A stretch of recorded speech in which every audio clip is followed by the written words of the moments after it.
संस्थेची माहिती स्वतः महाराज या ठिकाणी देतील.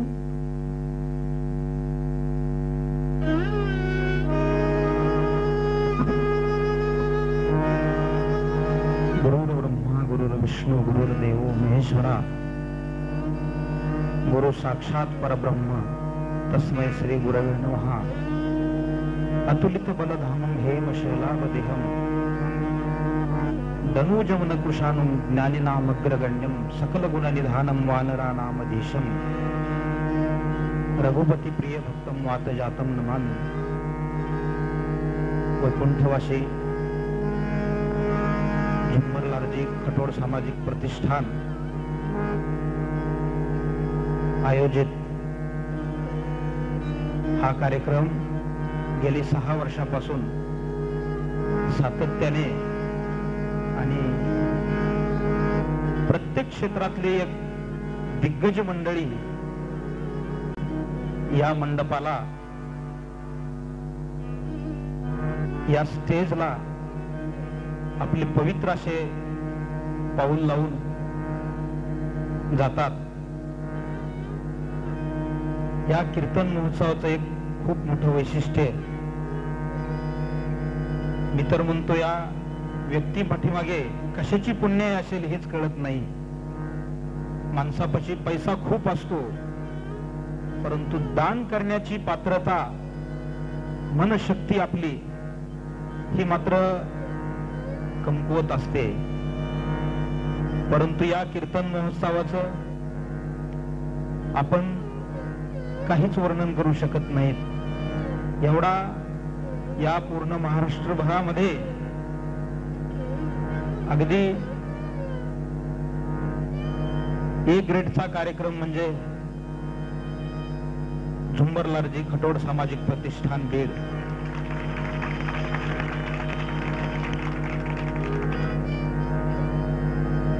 या मंडपामध्ये बसलेले अनेक जण मान्यवर, श्रोते, रसिक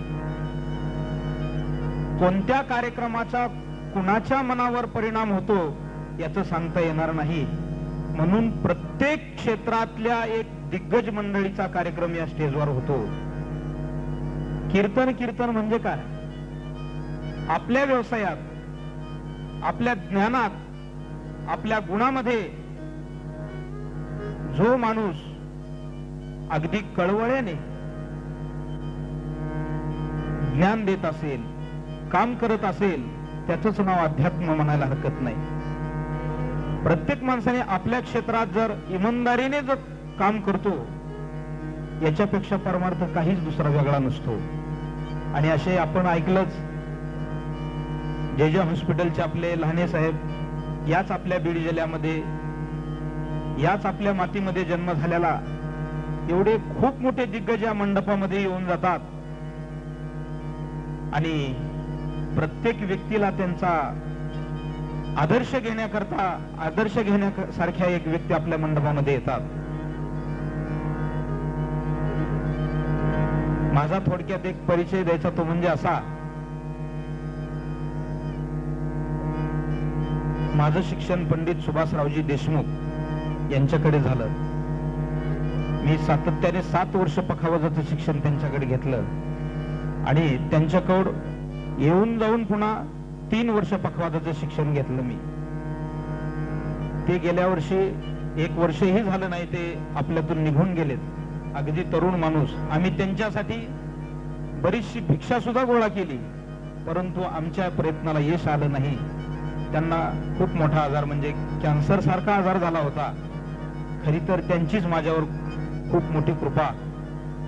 तसा मी एक गरीब कुटुंबातला मुलगा आहे आणि शक्यतो गरीब जे कुटुंबातले मुलं शिकत असतील त्यांनी जर व्यवस्थित रित्या ज्ञान जर घेतलं तर त्याच्यासारखा विद्वान म्हणा मोठा मुलगा पुन्हा होऊ शकत नसतो.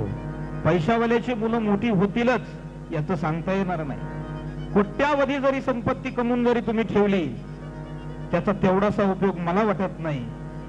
1 कोटी रुपये जर कमवले आणि आपला मुलगा जर व्यसनाधीन अवस्थेत जर तो पडला तर 1 कोटी रुपये गमवायला 1 महिना सुद्धा लागत नाही त्या माणसाला.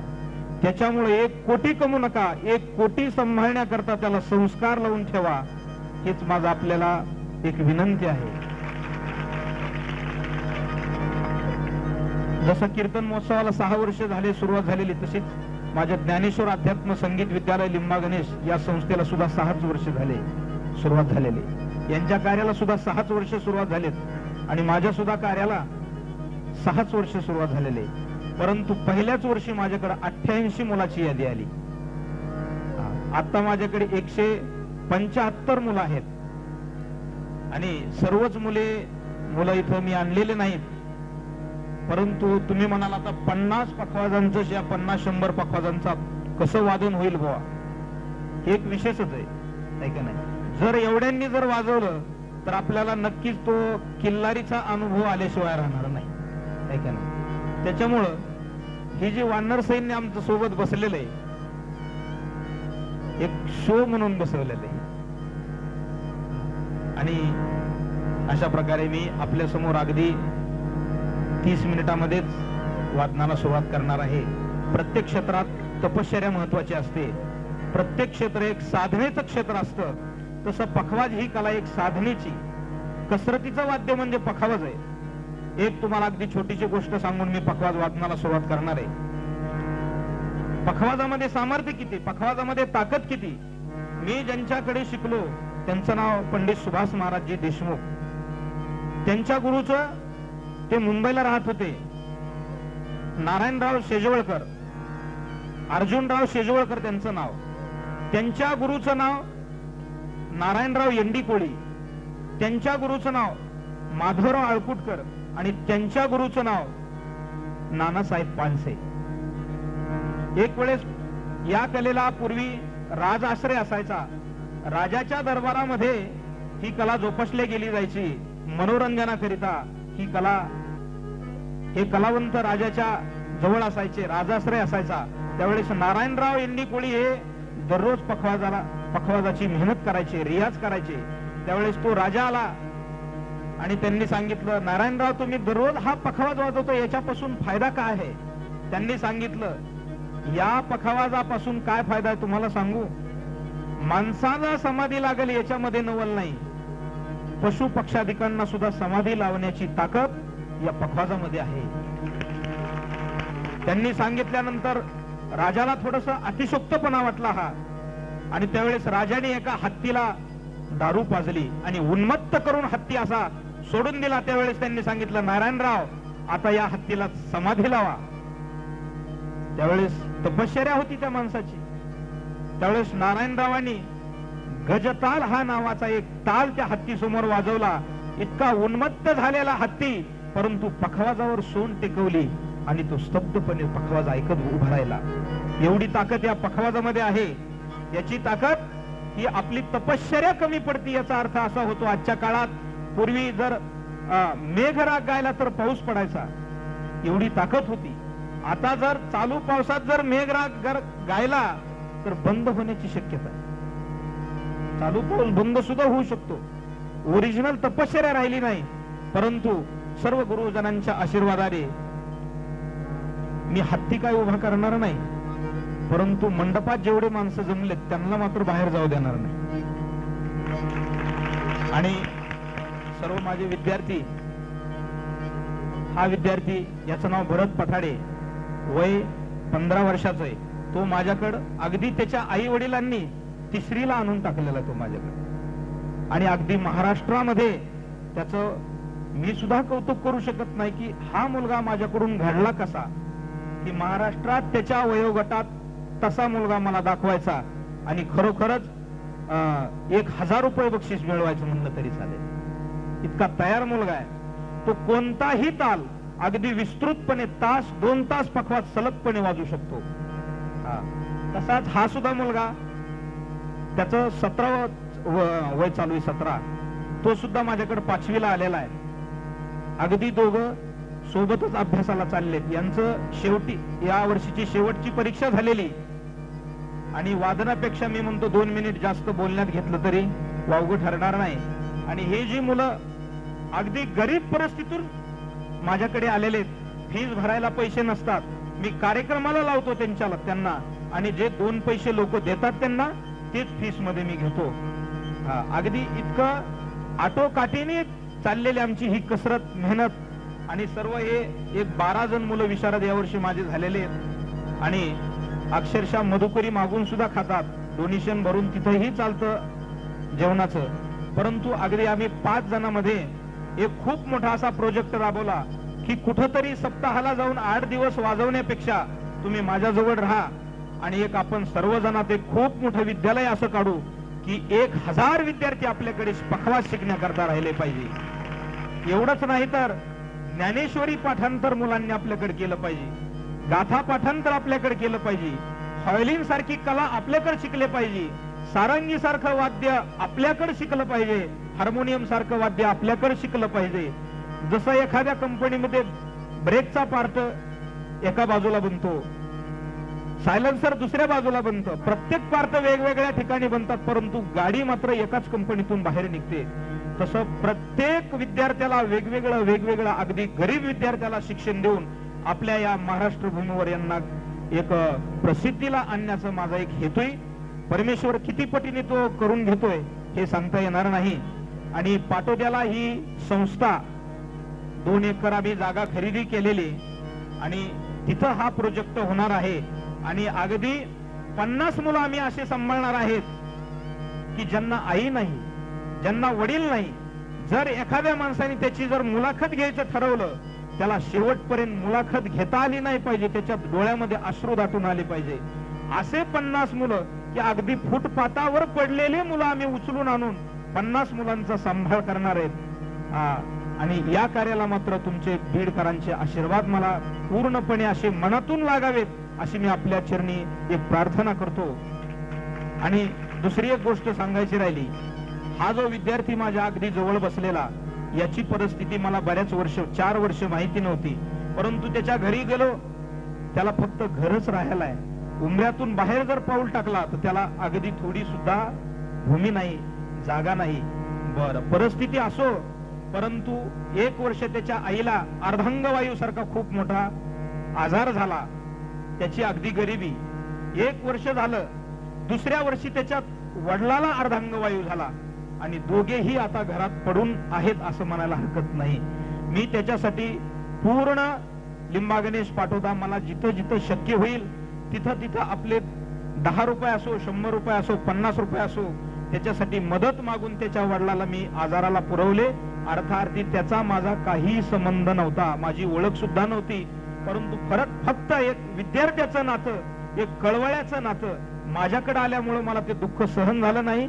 आता सुद्धा मीच सर्व त्याचे कपडे असो, पुस्तक असो, जो काही खर्च असेल तो मी पुरवतो. परंतु शेवटी एक आपल्याला सूचना आहे, ज्याला ज्याला शक्य होईल 1 रुपया जरी टाकला तरी इथं जर 2000 लोक असतील ते 2000 रुपये त्याच्यासाठी एक मदतीला जमतील, हीच आपल्या समोर एक अपेक्षा करतो आणि मी माझ्या पखवाज वादनाला चालू करतो.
शंकराची स्तुती शंकराचं वर्णन या पखवाजा वाटे आपल्याला काढण्याचा प्रयत्न करण्याचा.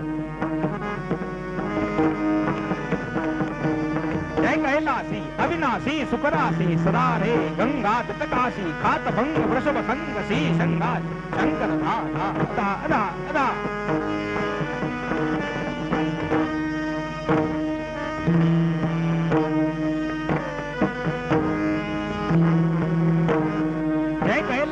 अविनाशी सुकरासी सदा रे गंगा तटकाशी खात भंग वृषभ संग शी शंगा शिव शंकर जय जय जय जय जय. जय कैलासी अविनाशी सुकरासी सदा रहे गंगा तटकाशी खात भंग वृषभ संग शी शंगा शिव शंकर जय जय जय जय जय. जय कैलासी अविनाशी सुकरासी सदा रहे गंगा तटकाशी खात भंग वृषभ संग शी शंगा शंकर जय जय जय जय जय.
छोटासा मुलगा आहे,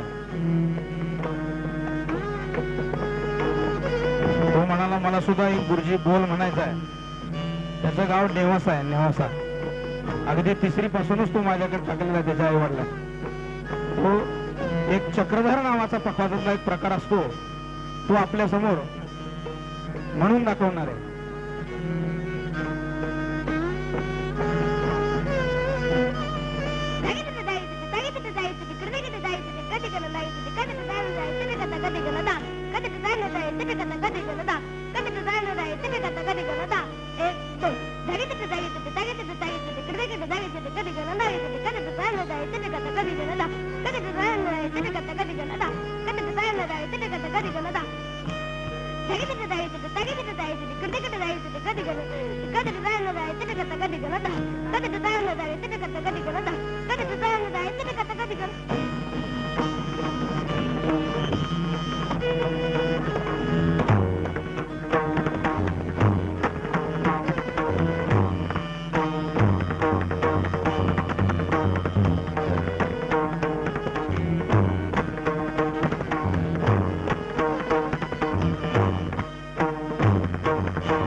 व्यक्तींनी इथे 1000 रुपये या मुलासाठी मदत म्हणून दिलेली.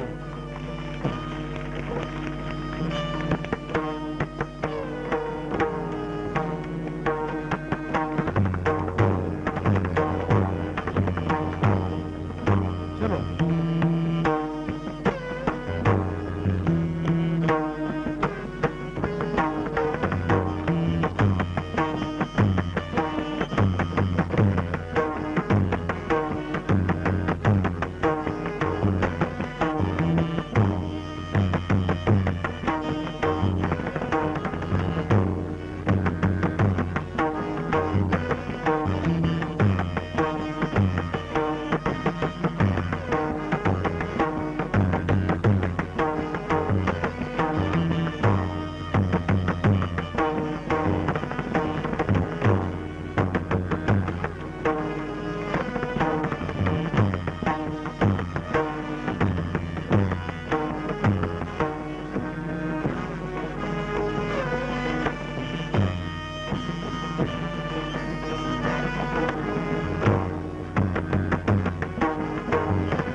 या ठिकाणी हरिभक्तपरायण केशव महाराज जगदाळे यांच्या सत्कारासाठी श्री बबन शेठ अब्बड आणि आबासाहेब पंढरीनाथ जावळे यांना मी या ठिकाणी निमंत्रित करतो.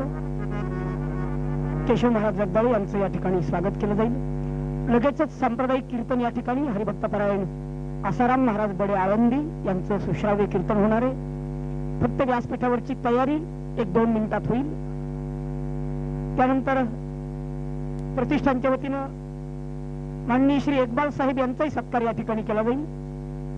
औरंगाबाद आकाशवाणी केंद्राचे कलावंत व्हायोलिन वादक इक्बाल साहेब यांचाही या ठिकाणी सत्कार केला जाईल.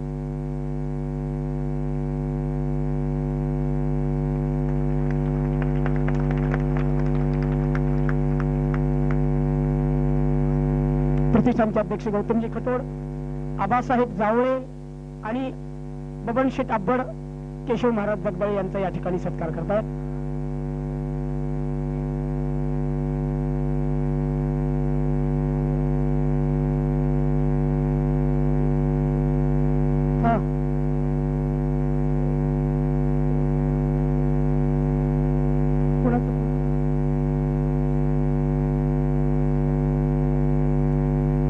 गौतम शेठ खटोड या ठिकाणी सत्कार करतील.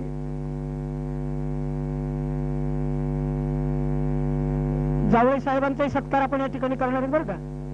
नेत्र रुग्णालय शिबिर जे होतं आपलं विठ्ठल हॉस्पिटलमध्ये, तिथं आबासाहेब जावळे साहेब यांनी खूप सेवा केली आहे. मी प्रतिष्ठानचे अध्यक्ष गौतमजी खटोड यांना विनंती करेन की या सत्कारानंतर आपण त्यांचाही या ठिकाणी प्रतिष्ठानच्या वतीनं सत्कार करावा.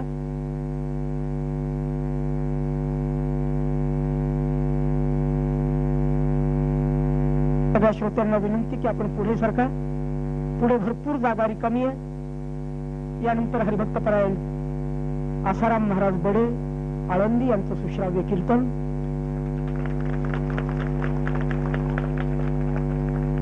अब्बड शेठ बबन शेठ अब्बड फेटा बांधतायत.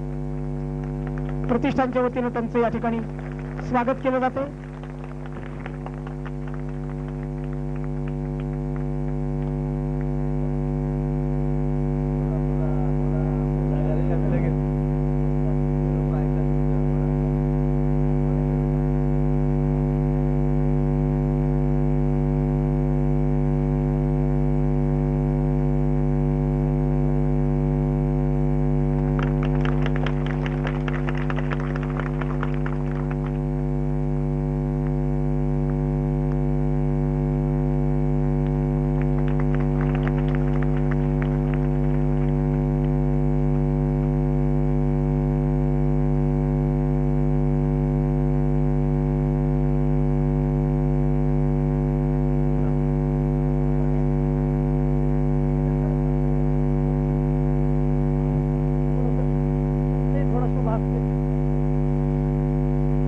इक्बाल साहेबांचं या ठिकाणी स्वागत केलं जाते. मराठवाड्यातले एक अतिशय सुप्रसिद्ध व्हायोलिन वादक, आकाशवाणी कलावंत, औरंगाबाद आकाशवाणीला ते सध्या आर्टिस्ट आहेत. या ठिकाणी जावळे साहेबांचा पण सत्कार केला जाईल.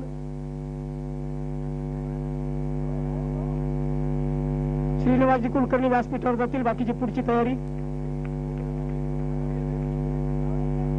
जावळे सरांचा सत्कार.